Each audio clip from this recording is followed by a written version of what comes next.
지난 시간에 우리가 하나님의 말씀을 공부를 했습니다. 하나님 말씀에 관련돼서 12, 13절 두 구절 봤는데 왜 갑자기 이 히브리서의 내용 전개와 좀 동떨어진 것 같은데 여기서 하나님의 말씀이 나왔는가? 그것은 이 말씀을 통해서 우리 자신을 하나님의 말씀의 거울에 비춰보듯이 비춰보고 하나님 앞에 올바른 순전한 마음을 갖고 이 말씀을 통해서 우리가 주님을 따르는 그러한 정말 우리 스스로를 살펴보는 것은 거울처럼 살펴보는 것은 물론이요 또 그렇게 권능 있는 하나님의 말씀을 성령의 검으로 가지고 나아가면서 계속해서 주님을 따르는 그러한 길을 가는데 꼭 필요한 것이기 때문에 그렇죠. 그래서 지금 12, 13절에 하나님의 말씀에 관한 이야기가 들어갔고요. 오늘은 14절에서 16절까지 본격적으로 대제사장에 관한 이야기입니다. 그래서 5장서부터 시작해서 거의 아마 10장까지 걸쳐서 이 대제사장에 관한 말씀이 집중적으로 나옵니다. 그래서 여러분들이 이미 오전 성경 공부를 통해서 구약에 관한 이야기들을 좀 잘 배우고 또 대제사장의 역할이 무엇인지 이렇게 잘 알고 계시면 훨씬 더 이야기가 수월하시고 구약적인 배경에 대해서 조금 공부가 덜 되거나 좀 부족하신 분들은 조금 왜 이렇게 구약 얘기가 많이 나오는지 아마 그런 제사와 관련된 이야기 또 그런 문제가 왜 여기서 이렇게 집중돼서 나오는지 아마 좀 의아해하실 수도 있을 것 같은데요. 이것은 히브리인들에게 보낸 서신이라 그랬죠. 그래서 히브리인이라고 하는 것은 아시다시피 하나님께서 특별하게 선택해서 그 히브리 민족과의 특별한 교제를 통해서 그들을 아주 하나님의 거룩한 백성으로 인도하셨는데 그 인도하신 그 핵심에 놓여 있는 인물이 바로 이 대제사장입니다. 그러니까 하나님께서는 이제 왕이나 선지자를 통해서 하나님의 뜻을 백성들에게 전달하시고 백성들은 대제사장을 통해서 하나님 앞에 중재 역할을 해서 하나님 앞에 백성들의 뜻과 죄의 사함과 모든 죄의 고백과 이런 것을 들고 하나님 앞에 희생물을 드리기 위해서 나아가는 그런 존재 바로 대제사장이죠. 그런데 이제 더 이상 구약의 대제사장이 필요 없게 됐다. 구약의 대제사장이 필요 없게 돼버린 거죠. 왜냐하면은 예수 그리스도께서 오셔서 이제 인간 대제사장을 대치하는 하나님께서 예정해 두셨던 멜기세덱을 계통을 따른 새로운 대제사장. 구약 시대에는 레위 지파 중에서 아론의 가문에 속한 사람만 대제사장이 될 수 있었는데 레위 지파가 아니고 아론 지파와 아무 상관이 없는 전혀 다른 유다 지파에 속한 분께서 오셔서 이제 왜 대제사장이 됐고 그러면 구약의 아론이라고 하는 아론으로 예표된 그 대제사장과 신약의 예수 그리스도와는 어떤 차이가 있는지 그 구약의 제사장은 어떤 역할을 했는데 신약의 예수 그리스도께서는 어떤 역할을 하시는지 이거를 계속 대조해 봐야 돼요. 그러니까 구약의 대제사장의 삶의 역할에 대해서 기능에 대해서 여러분들이 좀 지식을 많이 가지고 계시면 훨씬 더 빨리 이해가 되시겠죠. 자, 그래서 14절에 보시면 그런즉 우리에게 위대하신 대제사장 곧 하늘들 안으로 들어가신 하나님의 아들 예수님이 계신 줄 알므로 우리가 우리의 신앙 고백을 굳게 붙들자. 우리에게 계신 대제사장은 우리의 연약함의 감정을 몸소 느끼지 못하시는 분이 아니요 모든 점에서 우리와 똑같이 시험을 받으시되 죄는 없으신 분이시니라. 그러므로 우리가 긍휼을 얻고 필요한 때에 도우시는 은혜를 얻기 위해 은혜의 왕좌로 담대히 나아갈 것이니라.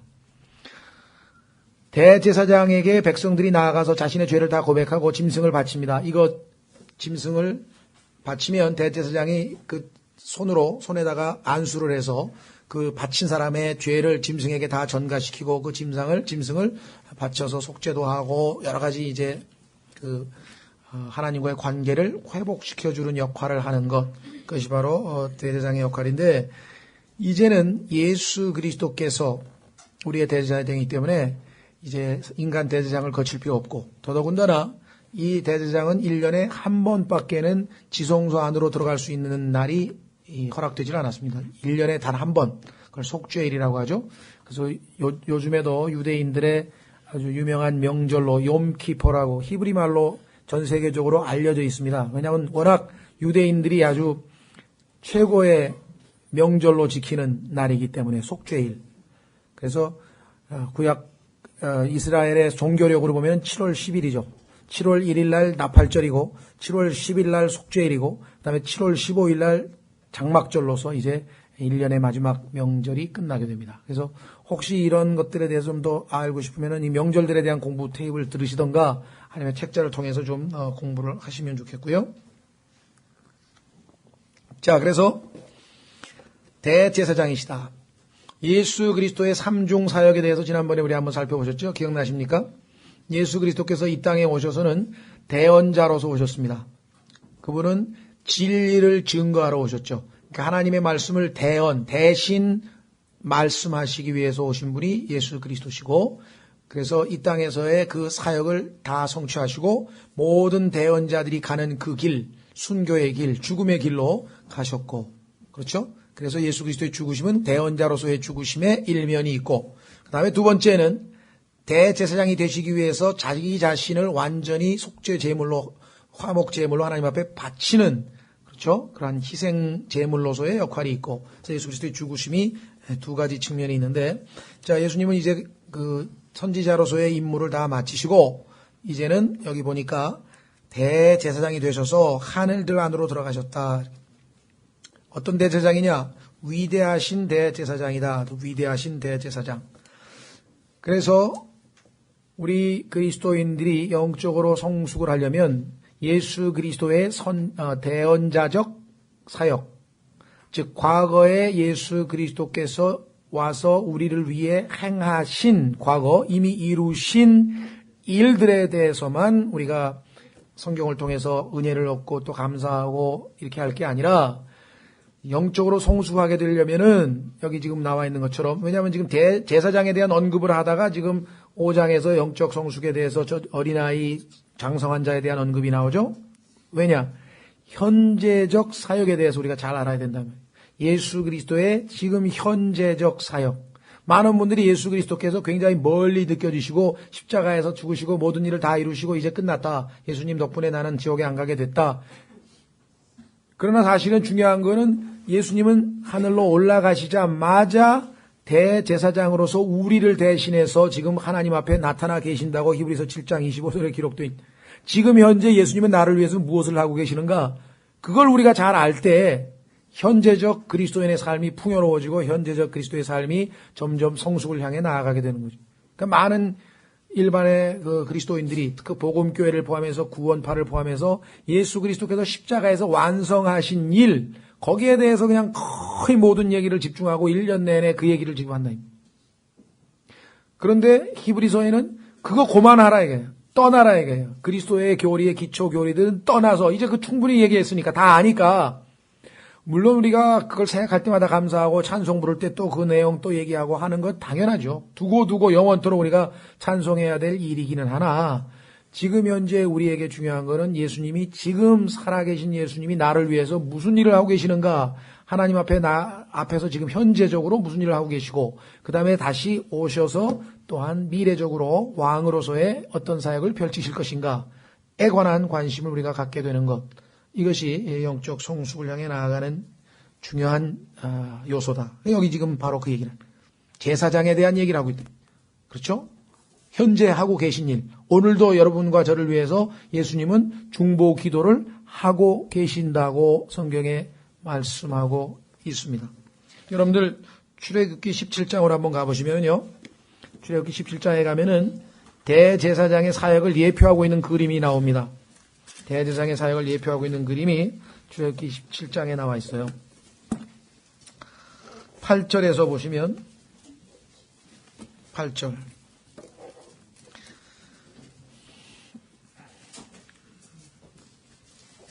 이스라엘 백성들이 광야에서 아말렉 족속과 전쟁을 벌이게 됩니다. 아말렉은 나중에 여러분들이 성경의 예표론적으로 볼 때 육신을 예표하고 있죠. 예. 그래서 이 아말렉은 하나님께서 아예 이 땅에서 씨를 말리겠다, 대대로 싸우시겠다, 완전히 없애라, 이렇게 얘기했어요. 보세요. 14절 보십시오. 14절 주께서 모세에게 이르시되 이것을 책에 기록하여 기념으로 삼고 또 여호수아의 귀에 그것을 되풀이하여 말하라. 내가 하늘 아래에서 아말렉에 대한 기억을 철저히 없애리라 하시니라. 모세가 제단을 쌓고 그것의 이름을 여호와 니시라 하였으니 이는 그가 이르기를 주가 아말렉과 대대로 싸우리라 주께서 맹세하셨도다 하였기 때문이더라. 우리도 이 육신과의 싸움이 예수 그리스도를 만나서 우리 몸 안에 있는 죄가 완전히 존재가 없어져서 우리가 더 이상 육신이 아닌, 그렇죠? 영적인 몸으로 변모될 그때까지 우리는 계속해서 이 싸움을, 육신과의 싸움을 벌이는 것이 우리의 신앙생활이다. 그래서 그 육신에게 지면 우리가 하나님께는 영광을 돌리지 못하는 것이죠. 자, 그런데 여기에 무슨 얘기가 나오느냐? 17장 8절에 그때 아말렉이 와서 르비딤에서 이스라엘과 싸우니라. 우리가 육신과 싸우죠.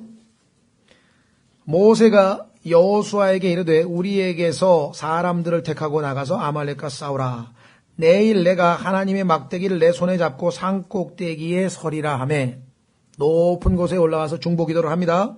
여호수아가 모세가 자기에게 말한 대로 행하여 아말렉과 싸우고 모세와 아론과 홀은 산 꼭대기에 올라가니 모세가 손을 들면 이스라엘이 이기고 그가 손을 내리면 아말렉이 이기더라. 자, 그래서 어떻게 했습니까? 12절 그러나 모세의 손이 무거워질 때에 그들이 돌을 가져다가 모세의 밑에 놓아 그가 그 위에 앉게 하고 아론과 훌이 하나는 이 편에서 하나는 저 편에서 모세의 손을 붙들어 올렸더니 그의 손이 해가 질 때까지 그대로 있더라. 인간이기 때문에 나약하기 때문에 계속해서 기도를 할 수가 없는 게 손이 무거우니까 손이 자꾸만 밑으로 내려와서 아론과 홀이 받침으로 말미암아 뒷받쳐 도와줬죠. 지탱했죠. 문제는 우리에게 계신 대제사장은 그러실 필요가 없다는 거죠. 이분은 위대하신 대제사장이기 때문에 계속해서 우리를 위해서 중보하고 계신다.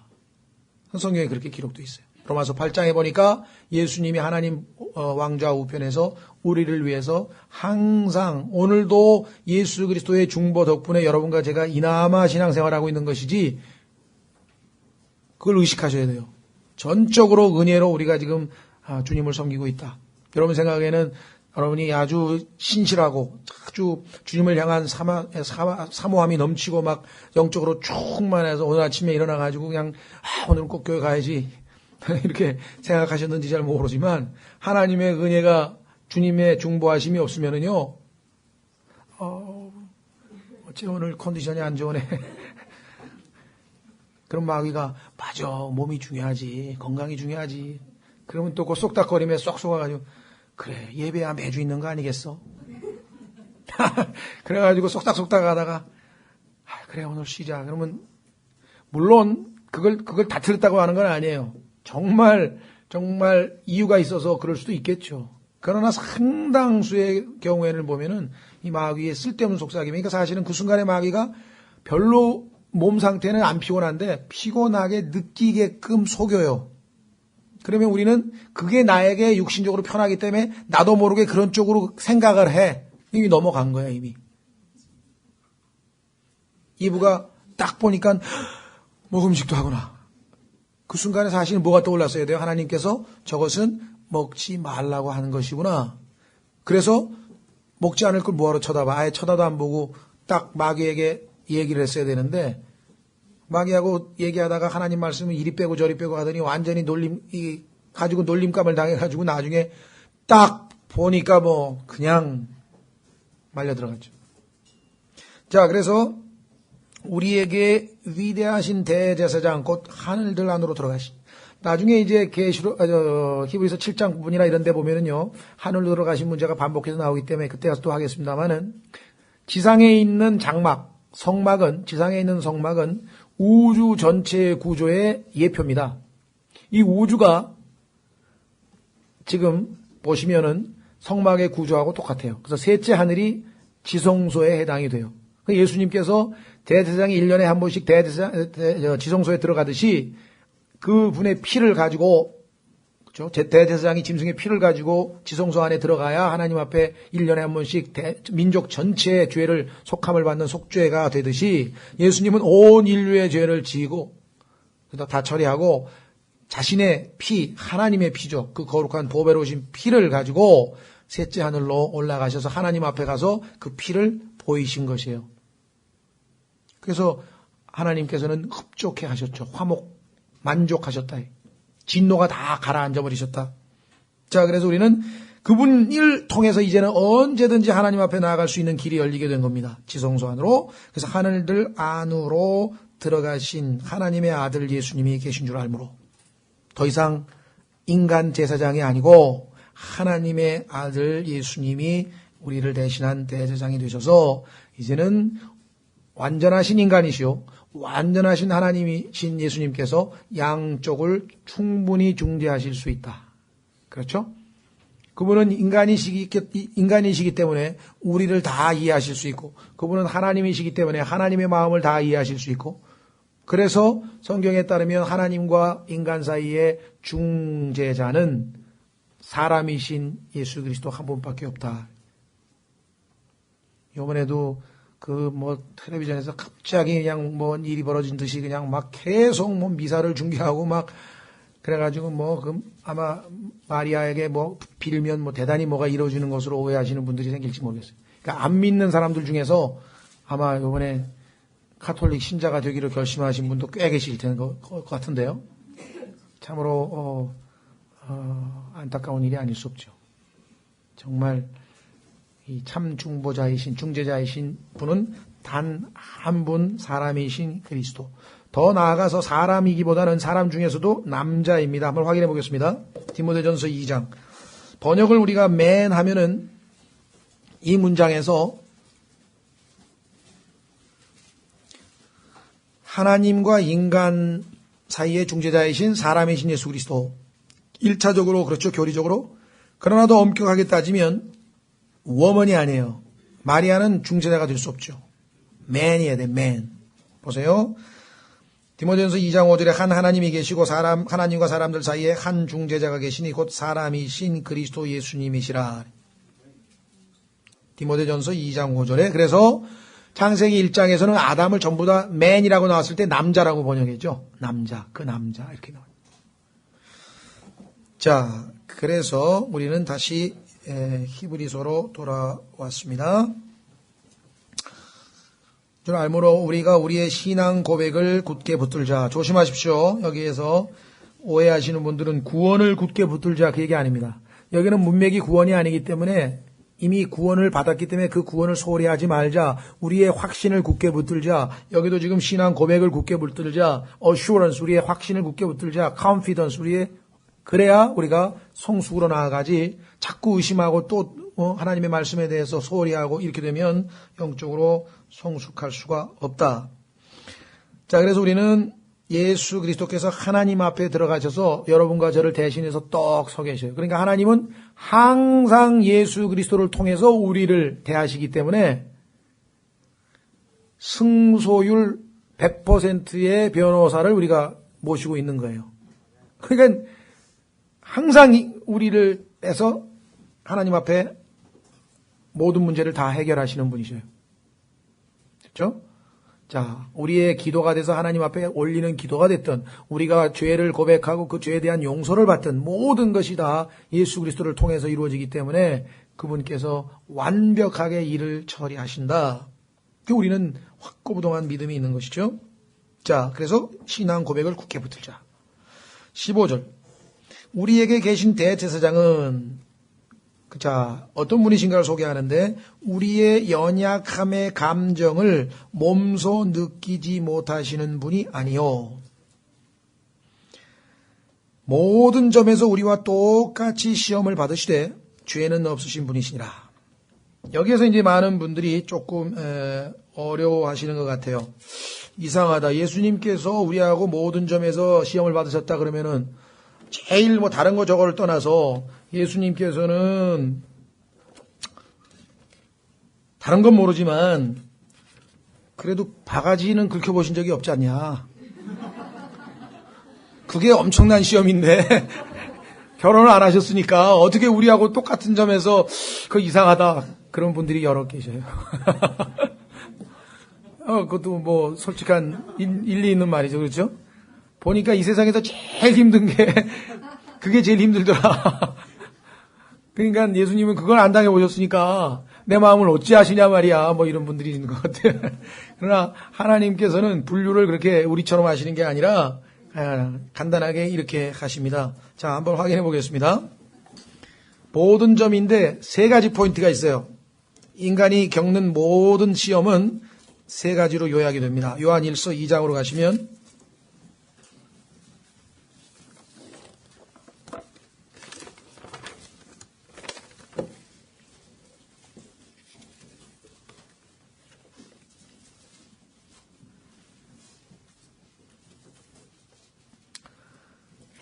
자, 요한일서 2장으로 가시면은요,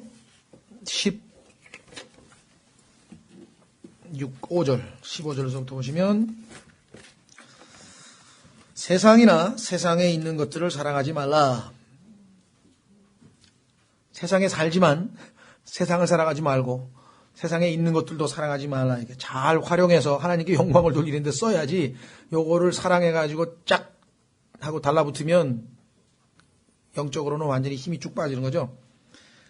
어떤 사람이 세상을 사랑하면 아버지의 사랑이 그 속에 있지 아니하니. 자, 세상에 있는 모든 것은 셋으로 구분됩니다. 세상에 있는 모든 것. 이것이 이제 마귀가 요 세 가지를 사용해서 요걸 통해서 우리를 시험하는데 첫 번째는 뭐냐? 육신의 정욕. 육신의 정욕. 러스트란 말은 이게 정욕 그러면 우리 자꾸만 이 성적인 거하고 연관이 되죠. 그게 아니고 욕심이란 뜻이에요. 욕심, 러스트, 육신의 욕심들. 자, 두 번째는 안목의 정욕, 눈을 통해서 들어오는 욕심, 내 몸 안에 있는 거하는 욕심, 육신의 욕심이 있고, 그 다음에 눈을 통해서 우리 조상들도 견물생심이란 말을 썼죠. 네. 여러분들 이 육신의 욕심은 이 현대 20세기 이 소위 말하는 미디어 사회를 살고 있는 우리에게는 이건 뭐 가장 힘든 겁니다. 이게.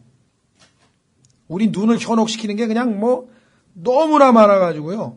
어디 뭐 마귀가 약간 뭐 어떻게 그 뭐랄까 아주 깨어있지 않고 욥처럼 자기 눈하고 언약을 체결해서 하나님 앞에서 자기하고 자기 눈하고 언약을 체결하기 전에는 이게 눈을 가지고 눈을 통해서 얼마나 많은 시험을 우리에게 가져다 주는지.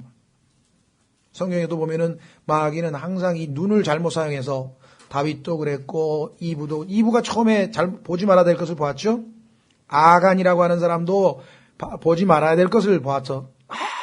바빌론체 저 멋진 그 비단 옷 갖고 싶다.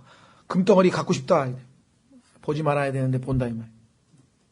그러니까 그 인터넷도 보면은요, 휙 지나가고 뭐 이게 뭐라 하나 그런 빼라는 광고라 하나 뭐 엄청나게 광고비를 드리는 거예요. 왜? 인간 안에 뭐가 있어요? 육신의 정욕이 있잖아요. 안목의 욕심이 있잖아요. 보여주면 욕심이 뭐야? 가만히 있던 욕심이 출렁출렁 되는 게 스톱. 그러면 2번 보여주면 안 살 사람이 3번 보여주면 사게 돼 있어. 그러니까 미국에도 가다 보면은 have a coke, have a coke. 한 뭐 몇 킬로 가다 마는데 맨날 광고판이 붙어 있어. have a coke. 그러면 휴게소 딱 들어갔다 뭐부터 찾겠어요? 네, 코크 하나 주세요. 이건 계산으로 나오는 거기 때문에 광고를 그 사람들이 때린다 그러죠. 광고를 안 때릴 수가 없는 거예요. 때리면 두더지 튀어나오듯이 튀어나오는 게 딱 때려 또 튀어나오잖아요. 그러니까 이건 뭐 그 심리학자, 소위 말하면 산업 심리학, 응용 심리학 이거 한 사람들 동원해가지고요. 사람의 무의식 속에 있는 욕망을 이렇게 큰 출렁거리에서 잡아내게 하는 게 광고예요. 그래서 광고는 전부 다 그거를. 그러니까 정말 나중에 하나님 앞에 가서 벌 많이 받을 사람들이 그 사람들이에요. 인간의 육신 안에 숨겨져 있는 죄를 다 들춰내가지고 다 마음껏 발휘할 수 있도록 그걸 직업으로 하고 앉았으니 그 참 직업치고는 고약한 직업이죠. 아주. 예. 그래서 이 첫 번째가 바로 육신의 정욕, 안목의 정욕, 그 다음에 인생의 자랑. 이 아버지에게서 나지 아니하고 세상에서 나느니라. 요 세 가지 포인트에서 예수님은 다 시험을 받으셨는데 어떻게 확인하느냐? 누가복음으로 가보겠습니다. 누가복음 4장에 가면 예수님도 이 세 가지에서 시험을 받으신 장면이 나오죠.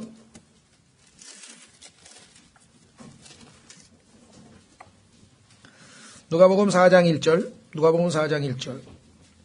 예수님께서 성령님으로 충만하여 요르단에서 돌아오시고 성령에게 인도를 받아 광야로 들어가사. 테스트는 마귀가 했지만, 그렇죠? 이 시험은 마귀가 했지만 그 시험을 받도록 하나님이 인도하셨어요. 성령님께서. 2절 40일을 마귀에게 시험을 받으시더라. 그날들에 그분께서 아무것도 잡수지 아니하시더니 그날들이 끝남에 그 뒤에 그분께서 줄이시니라. 마귀가 그분께 이르되 내가 만일 하나님의 아들이거든 이 돌들에게 명령하여 이것이 빵이 되게 하라. 첫 번째 시험. 자, 육신의 정욕, 욕심이죠. 먹고 해야 돼. 배가 고프니까 먹어야 되잖아요. 그런데 먹는 거는 하나님이 우리에게 제공하신 정상적인 방법으로 열심히 땀 흘려서 일해서 그 돈으로 먹을 것을 사서 먹어야죠. 그런데 지금 이 마귀는 어떤 식으로 시험을 했냐면 예수님께서 그에 응답하시되 이르시되 기록된 바 사람이 빵으로만 살 것이 아니요 하나님의 모든 말씀으로 살 것이라 하였느니라 하시더라.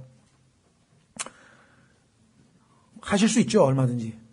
그러나 지금 하나님께서 예수님에게 이런 기적을 일으켜서 지금 사람들로 하여금 이 하나님을께 영광 돌리는 그런 사역을 맡기신 게 아니죠. 지금은 십자가로 가는 그 사역을 지금 담당하셔야 되는데 이 사역은 나중에 예수 그리스도께서 재림하실 때에 행하실 수 있는, 그래서 왕을 알아보게 만드는 그러한 사역입니다.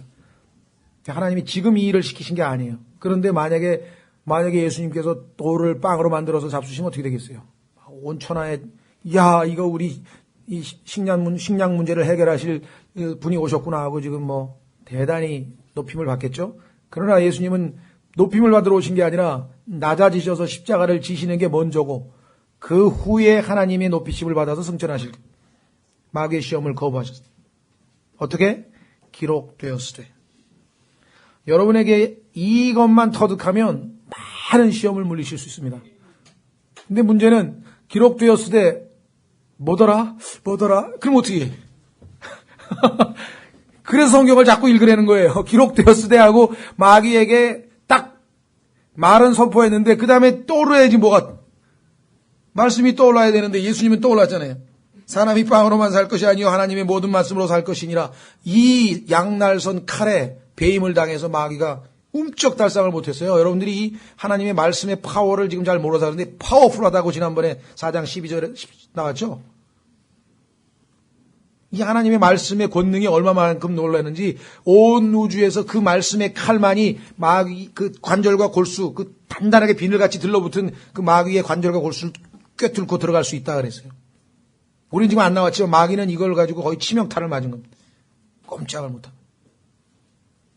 그러니까 뭐 마귀를 쫓아낼 때 뭐 예수의 이름으로 물러가라 뭐 막 소리를 지르고 막 이렇게 해가지고 될 일이 아니라고요. 기록된 말씀으로. 5절 또 마귀가 그분을 데리고 높은 산으로 올라가 순식간에 세상의 모든 왕국들을 그분께 보여주며 야, 이 좋은 왕국들 이거 다 넣어주겠다. 눈으로 안목의 정욕을 자극하는 거죠. 마귀가 그분께 이르되 이 모든 권능과 그 왕국들의 영광을 내가 네게 주리라. 그것이 내게 넘겨졌으므로 언제? 창세기 3장에 있었던 일이에요.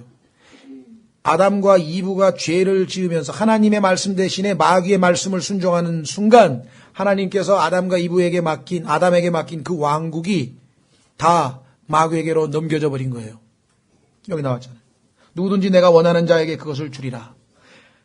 예수님이 이 왕국들을 다 차지하게 되시는데 계시록 11장 15절에 이 세상의 왕국들이 the kingdoms of the world 그와 그의 그리스도 하나님의 그리스도의 왕국이 되었다라고 계시록 11장 15절에 있습니다. 예수님이 이 땅에 지상 재림하실 때. 그런데 그때 왕이 되셔야 되는데 벌써 왕이 되라 그러면 어떻게 해요? 그 시험에 안 넘어갔죠. 여러분도 마찬가지예요. 이 땅에서 영광을 누리고 싶으면 아니죠. 영광은 나중에 주님 오실 때 이 땅에서는 십자가를 지고 주님을 따른다. 예수님도 지금 여기서 뭐라고 얘기했습니까? 그러므로 내가 만일 내게 경배하면 모두 내 것이 되리라 하며 예수님께서 그에게 응답하여 이르시되 사탄아 너는 내 뒤로 물러가라. 요거만 하는 사람이 있어. 요거만 안 물러가요. 기록된 바 말씀의 칼을 뽑아요. 너는 주 내 하나님의 경배하고 오직 하나님께 경배하고 오직 그분만을 섬길지니라 하였느니라 하고 말씀을 인용을 했습니다. 세 번째, 자 예수님께서 그에게 죄송합니다. 그가 또 그분을 데리고 예루살렘으로 가서 성전 꼭대기에 그분을 세우고 그분께 이르되 내가 만일 하나님의 아들이거든 여기서 뛰어내리라. 기록된 바 그분께서 자신의 천사들에게 너에 대한 책무를 주사 너를 지키게 하시리니 그들이 자기 손으로 너를 받들어 언제라도 내 발이 돌에 부딪히지 아니하게 하리로다 하였느니라 하시매. 지금 우리나라에서 제일 높은 데는 저기죠. 63빌딩이죠. 63빌딩의 꼭대기에서 누가 뛰어내렸어. 근데 공중에 탁 서 있는 거야. 천사들이 지금 다 바치고. 그럼 어떻게 되겠습니까? 예. 이생의 자랑. 인기가 얼마나 치솟겠어요? 저렇게 전능하신 분이 뭐 그냥 왕이 되소서 하던가 뭘 하고 난리가 나겠죠. 지금 영광을 받을 예수님은 나중에 하나님이 보내실 때 왕으로 오실 때 그때 자동적으로 영광을 받으실 뿐만 아니라 하늘에서 백마를 타고 이렇게 오셔 공중으로 오신다고. 공중으로 백마를 타고 오신다고. 영광 가운데. 모든 사람들이 다 그분을 쳐다보고 다 그분의 무릎 앞에 무릎 꿇을 날이 올 거야. 근데 지금 미리 이거를 하라고? 이 생의 자랑? 안 넘어가죠? 네. 여기 보면은 11절에 언제라도, 이 언제라도가 아니에요. 언제라도 그러면 지금 해도 되는 거 아니야. 초림 때, 재림 때. 아니에요. 시편을 보면은 변개시켰어, 마귀가. 하나님께서는 어떠한 상황에서도 이렇게 구약에다 써놓으셨는데 시편에다가 요거를 싹 고쳐가지고 언제든지 괜찮다 그랬으니까 지금이라도 좀 뛰어내려보라. 아니죠. 예수님은 재림하실 때 그렇게 오실 거예요. 공중재림으로. 온 천하에서 다 사람들이 예수님을 바라보면서 영광 돌리도록 오시죠. 번개가 치듯이 모든 사람이 다 바라본다. 자, 그렇다면 이 세 가지에서 예수님 뭐라고 말씀하셨습니까? 12절 예수님께서 응답하여 그에게 이르시되 너는 주 내 하나님을 시험하지 말라 하였느니라. 기록된 말씀을 그대로 인용하셨어요. 그랬더니 13절 마귀가 모든 시험을 마치고 한동안 그분을 떠나니라. 이것이 아담은 실패했고 예수님은 성공하셨다는 케이스죠. 자, 그러면은 2부의 실패를 한번 보겠습니다. 창세기로 가서 똑같아요. 그러니까 뭐 어떤 형태의 시험이든지 간에 세 가지에 다 해당이 돼요. 그러니까 예수님께서는 이 세 가지 시험을 통해서 인간이 당할 수 있는 모든 시험을 다 체험하신 것이죠. 창세기 3장에 가면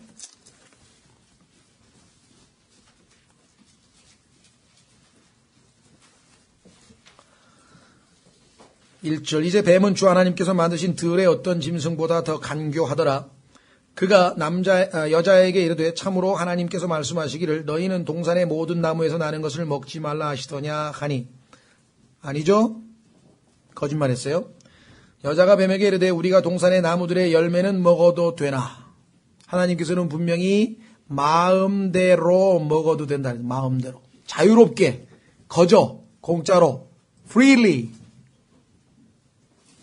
freely라고 하는 단어가 성경에서 가지고 있는 교리적 무게가 얼마나 큰 줄 아십니까? freely.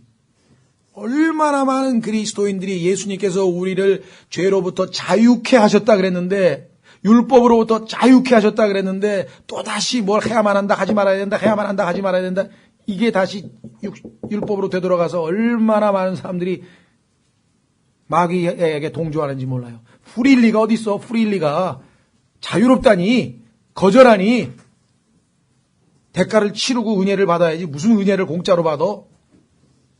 이게 심각한 일.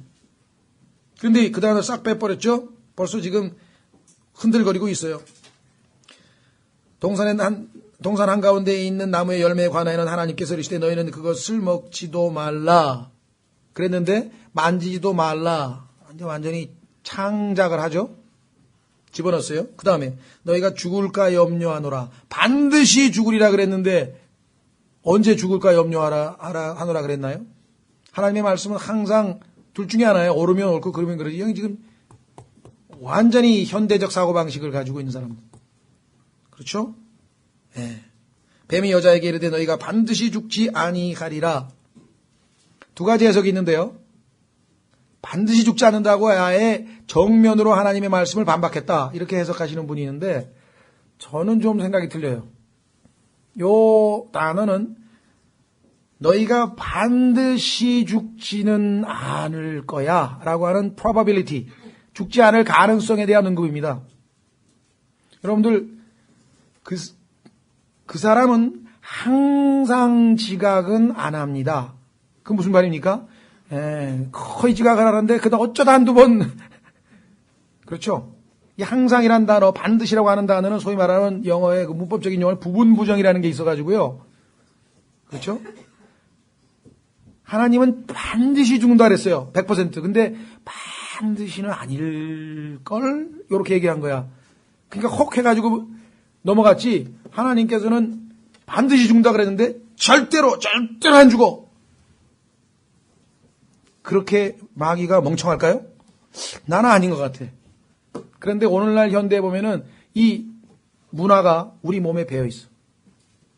담배를 피우면 뭐 30%의 폐암이 더 늘어날 거다. 그러면은, 70%는 안 걸린다는 소리 아니야? 괜찮네. 이거 가지고 아주 전혀 쓸데없는 그런 마음을 가라앉혀가지고요. 오늘날 이 퍼센트 문화는 제가 볼 때는 창세기 3장에서 기인한 것으로 저는 그렇게 생각합니다. 뭐냐면, not surely예요. 만약에 이게 마귀가 surely you shall not die 이랬으면은 이건 100%넌 절대로 안 죽어 이런 뜻이에요. surely가 앞으로 빠지면. 근데 not surely, not always 하면 이게 항상은 아닐걸, 반드시는 아닐걸 이렇게 얘기합니다. 그래가지고 아주 틈을 열어주는 거예요 마귀가. 그러니까 저는 그렇게 이해했어요. 근데 이제 뭐 학자들에 따지면 그렇게 부분부정으로 봐도 되고 슈얼리가 맨 앞에 있는 것으로도 뭐 문법적으로 해석이 된다고 그렇게 얘기하는 것 같아서 제가 잘 모르겠습니다만은 하여간 아무리 생각해봐도 마귀가 이렇게 노골적으로 거짓말을 드러대고 그냥 자기 정체를 드러내는 경우는 별로 없는 것 같아요. 항상 간교하다 그랬잖아요. 그렇죠? 3장 1절에 간교하다 그랬는데 이거는 간교한 모습이 아니라 너무 무모한 모습이잖아. 제 생각은 그렇습니다. 근데 이제 어쨌거나 하여간 하나님의 말씀은 그렇게 얘기해요. 5절 너희가 그것을 먹는 날에 너희 눈이 열리고 너희가 신들과 같이 되어 선악을 알 줄을 하나님이 아시느니라 하니 여자가 본즉 그 나무가 첫 번째 육신의 정욕을 자극했네요. 먹기에 좋고 두 번째 보기에 아름다우며 안목의 정욕을 자극했죠. 사람을 지혜롭게 할 만큼 참 저거 먹으면 내가 정말 지혜롭게 돼서 사람들이 야 저 사람 놀랍다 하고 인기 짱이 된다 이렇게 된 거죠. 오늘날 이 연예인들이 이 세 번째 시험에 걸려 들어가지고 그렇죠. 운동선수들도 보면은 뭐 얼마 전에 뭐 유명한 운동선수들도 막 뭐 마약 뭐 뭐 근육 강화제 막 복용하고 그래가지고 다 왜요? 자기가 성적이 좋아야 인기가 올라가고 그렇게 되잖아요.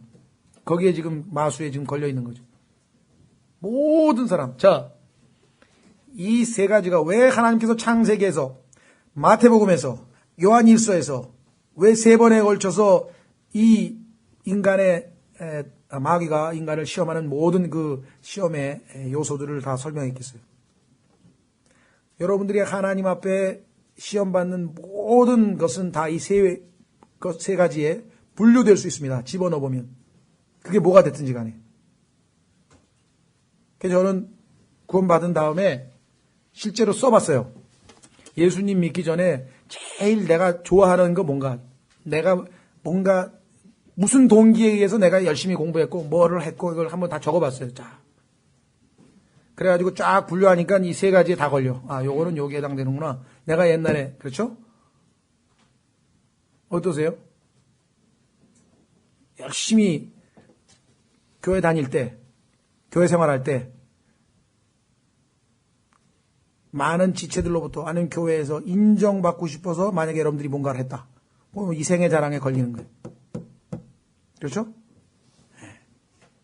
한번 여러분들이 점검해 보세요. 내가 내 마음에 어떤 동기로 하나님을 섬기는가. 구원받기 전 다 걸리게 돼 있어요. 그래서 예수님은 이 세 가지 시험에 있어서 여러분이나 저나 똑같이 시험을 받았는데 우리의 대표인 아담은 무너졌죠? 예수님은 어떻게 나와 있습니까? 거기에 시험을 받았는데 죄가 있다 그러죠? 없다 그랬습니까? 죄가 없다. 자, 여기 이제 한 가지 주목해야 될 것은 여기 without sin 그분께서 죄를 범하시지 않으셨다 이렇게 안 돼 있고 He has committed sin 이렇게 안 돼 있고 그가 죄를 범하시지 않으셨다 이렇게 안 돼 있고 죄가 없으신 분이라 이렇게 돼 있어요. 그 얘기는 뭐냐면 예수 그리스도는 죄를 짓지 않으실 능력이 있었던 게 아니라 죄를 지을 능력 자체가 없으신 거예요. 죄 자체가 본래 없으신 분이셔요. 그렇죠? 그래서 그분이 죄를 짓지 않으니까 죄가 없으신 분이라는 것을 입증하기 위해서 이 시험을 받으신 것이지 혹시 예수님께서 여기에 혹시 넘어져가지고 죄를 지으실 수도 있었겠는가? 이건 차원이 다르다는 거죠. 우리에게 계신 대제사장은 어떠한 분이신가? 바로 죄는 없으신 분이시라. 그래서 3번에 걸친 시험을 통해서 입증을 했습니다. 그래서 이분께서 내 안에 사시면 내가 사는 것이 아니고 그리스도께서 내 안에 사시면 어떠한 시험이 닥칠지라도 능히 죄 없이 죄 짓지 않고 승리할 수 있다. 그렇죠? 그래서 요한일서에 써 있잖아요. 요한일서 보세요. 요한일서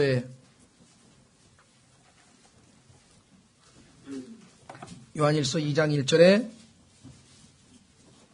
나의 어린 자녀들아 내가 이것들을 너희에게 쓰는 것은 너희가 죄를 짓지 아니하게 하려 함이라. 묘하게 마귀는 이 구조는 훌딱 지나가게 만들어요. 왜? 자기하고 좀 거리감이 있는 것 같아요. 죄를 안 짓다니 난 매일 짓고 있는데. 이거 슬쩍 빨리 넘어가게 만들어요. 아니에요. 이게 중요한 거예요. 이게. 믿음으로 이렇게 살기를 원하시는 거예요. 그런데 만약에 그 다음 보세요. 만일 누가 죄를 지어도 우리에게 아버지와 함께 계신 변호자가 계시니 곧 의로우신 분 예수 그리스도시라. 이 구절은 셀 수도 없이 많이 인용을 한다 이 말이에요. 얼마나 마음에 박혀있는지 그냥 금방 떠올라. 그런데 앞부분의 말씀을 인용한 사람 별로 못 봤어요. 이게 지금 마귀가 속이는 거예요. 어차피 너희는 죄를 짓게 돼 있잖아. 그 앞부분은 너에게 해당이 안 돼. 뒷부분으로 가, 뒷부분. 이게 속는 거예요. 뒷부분은 정말 우리가 믿음으로 살다가 속아서 넘어질 수 있을 거야. 그러니까 이거는 좀 예외적으로 가끔 가다가 사용해야 될 말씀이고 늘상은 앞부분을 사용해야 되는데 마귀는 그걸 전도시켜가지고 야, 네가 네 자신을 알아야지 앞부분이 해당이나 되냐? 뒤로 가, 뒤로. 날마다 이 구절을 붙들고 이렇게 돼버린다.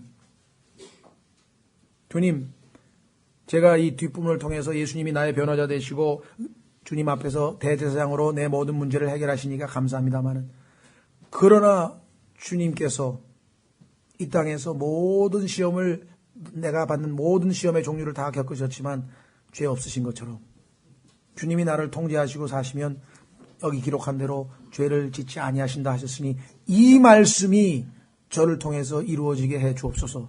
이게 우리의 기도가 돼야지. 내가 최후의 보루가 있는 사람이야. 이거 있어, 난. 그죠? 최후의 보루는 최후에 한 번씩 가끔 써야지. 계속해서 그걸 들이대면 곤란한 거죠. 자, 그래서 다시 돌아갑니다. 이제 히브리서 4장 15절. 우리에게 계신 대제사장 우리의 연약함에 감정을 몸소 느끼지 못하시는 분이 아니시오. 자, 예수님은 이 땅에 오셔서 여러분들 뭘 겪으셨습니까? 처음에 태어나실 때부터 가난하게 태어나셨죠. 노동. 옛날 목수들이 먹고 살려면 얼마나 힘들게 일을 했을까요? 목수의 아들로 태어나셨죠. 심한 정말 중노동 하셨을까. 아침부터 일어나가지고 정말 가난한 가문에서 부모님 도와서 고생 많이 하셨을 것이고, 또 사복음서를 읽어봐도 항상 배고프셔서 식사도 못 하시고, 또 식사할 겨를조차도 없으셨고, 바쁘셨고, 힘드셨고, 배 타고 가다가 주무실 정도로 짬을 내서 주무실 정도로 고통을 당하셨고, 인간관계에 있어서도 자신의 형제들, 친형제들도 예수님을 믿지 않았고, 성경에 보니까 친구 중에 3년 반을 따라다니던 자가 배반을 했고, 수제자는 아주 그냥 예수님의 이름을 하나님께 맹세하면서 예수님을 부인했고, 그렇죠.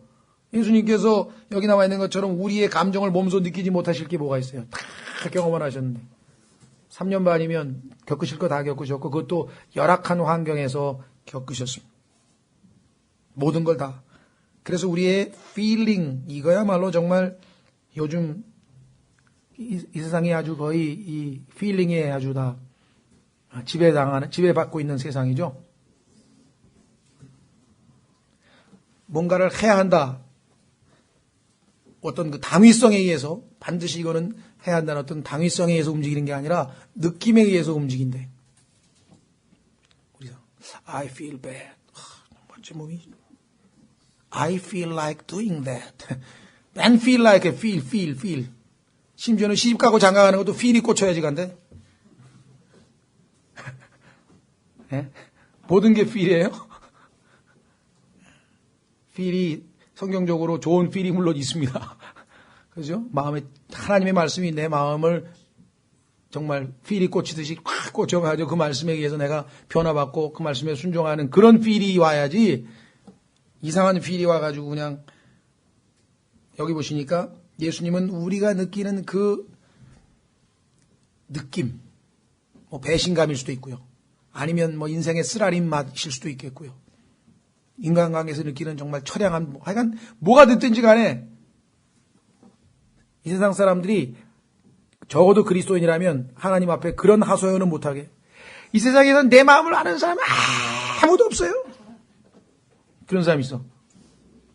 그때 예수님 뭐라 하실까요? 여기 있다.